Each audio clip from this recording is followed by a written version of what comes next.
Q9.E. Though in the 8th century, references show the brisk trade between India and China. This trade expanded during the following centuries and reached its climax in the mid-11th century CE.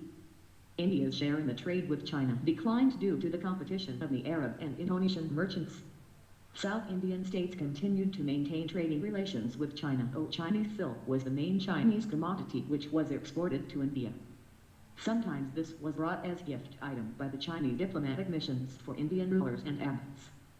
Chinese silk continued to be of great demand among Indian elite and religious groups because it had a special value and prestige attached to the commodity. There are references of Chinese monks making pilgrimages to India, carrying silk fabric for either travel-related expenses or for donations to Buddhist monasteries. There was a decline of Chinese silk in India only during the 11th century when Islamic Turks introduced silk and sericulture technology into the Indian subcontinent. Moreover, by the 11th century, Chinese porcelain had replaced silk as main commodity of import to India. Although porcelain was demanded by few Indians, nevertheless it was an important item in Sino-Indian trade because Indian merchants profited from re-exporting these commodities to the Islamic markets. The demand for Chinese porcelain in the Persian Gulf/Red Sea markets and the capacity of the coaler traders and ports to transship the commodity across the Indian Ocean were the key factors for the rise of Indian peninsular trade. Several other Chinese commodities besides silk and porcelain was imported in India, such as Chinese hides, vermilion, fruits, camphor, lacquer and mercury. There are references of Chinese metals such as gold, silver and copper which were imported to India. Q10.C Pathlands consists of series of step-like subplateaus which are lava-capped in central and eastern India. The Nagpur Plateau is famous as the Pathland Plateau and known as Ruhr of India due to large mineral deposits. Bauxite is the ore which is used in manufacturing of aluminium. Bauxite is found mainly in tertiary deposits and is associated with laterite rocks, occurring extensively either on the plateau or hill ranges of peninsular India and also in the coastal tracts of the country. The Pathlands of Jharkhand in Lohardaga have rich deposits of bauxite mineral. Q11.A All the statements are correct. With a view to harness the potential of bamboo crop, Department of Agriculture and Cooperation DAC Ministry of Agriculture is implementing the 100% centrally sponsored scheme called Mission for Integrated Development of Horticulture (IDH), in which National Agroforestry and Bamboo Mission (NABM) is being implemented as a sub-scheme. The mission envisages promoting holistic growth of bamboo sector by adopting area-based, regionally differentiated strategy and to increase the area under bamboo cultivation and marketing. Under the mission, steps have been taken to increase the availability of quality planting material by supporting the setting up of new nurseries and strengthening of existing ones. To address forward integration, the mission is taking steps to strengthen marketing of bamboo products, especially those of handicraft items. The National Bamboo Mission has been renamed as National Agroforestry and Bamboo Mission (NABM). The NABM is being implemented as per the set objectives and targets of the mission. For www.visionis.in copyright Vision IACE. Under the mission, 108 bamboo markets, both wholesale and retail, have been established for providing marketing avenues to bamboo farmers for their raw bamboo as well as finished products. Besides, efforts are being made to popularize bamboo products through participation in domestic, national and international trade fairs. The objectives of NABM to promote the growth of the bamboo sector through as an area-based regionally differentiated strategy to increase the coverage of area under bamboo in potential areas with improved varieties to enhance yields, to promote marketing of bamboo and bamboo-based handicrafts, 2.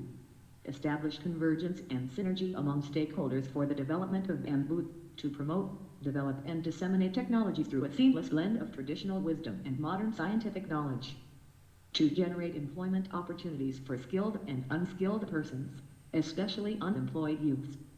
Q12.E National Biodiversity Strategies and Action Plans and BSAPs are the principal instruments for implementing the Convention on Biological Diversity at a national level. The Convention requires countries to prepare the National Biodiversity Strategy or equivalent instrument and to ensure that this strategy is mainstreamed into the planning and activities of all those sectors whose activities can have an impact, positive and negative, on biodiversity.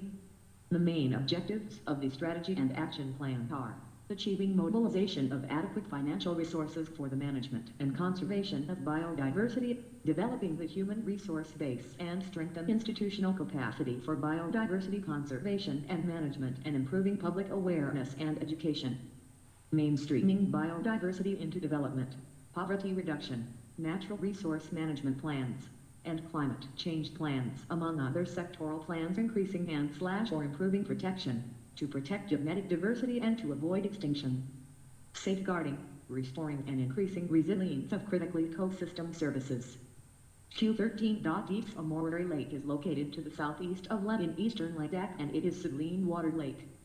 The lake is at an altitude of 4,522 and 14,836 feet. It is the largest of the high-altitude lakes entirely within India and entirely within Ladakh in Trans-Himalayan biogeographic region. Pangong Tso Lake is also a brackish water lake located on boundary of India and China, and comes in the Ladakh region. However, Chandradal Lake is situated in the Latul and Spiti of Himachal Pradesh.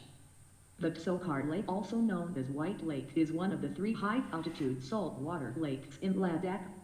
It is known as White Lake because the white salt of the water deposits all over the lake shores. Tsokar Lake is the smallest lake among the 3 important lakes in Ladakh. It is situated in Ruchu Valley, about 250 km southeast from its principal town, Leh. Q14.co. The National Commission for Minority Educational Institutions was set up in 2004. The government brought out an ordinance in November 2000 for establishing the commission. Later, the bill was introduced in the Parliament in December 2004, and both houses passed the bill. Thus, Statement 1 is correct. So the Commission is mandated to look into specific complaints regarding deprivation or violation of rights of minorities to establish and administer educational institutions of their choice. So the Commission is a quasi-judicial body and has been endowed with the powers of a civil court. It is to be headed by a chairman who has been a judge of the High Court, and 3 members are to be nominated by central government. In a recent order, the Supreme Court ruled that all questions relating to conferring minority status on educational institutions are to be decided by the National Commission for Minority Educational Institutions and CMBI, thus quashing the order of the Calcutta High Court, which had said the body had no original jurisdiction on the issue. 5. www.visionis.in copyright Vision IAS. So the Supreme Court said MCMBI has the power to decide any question that might arise, which relate directly or indirectly, with respect to the status of an institution as a minority educational institution. Statement 2 is correct, and also that only the Commission has the power to decide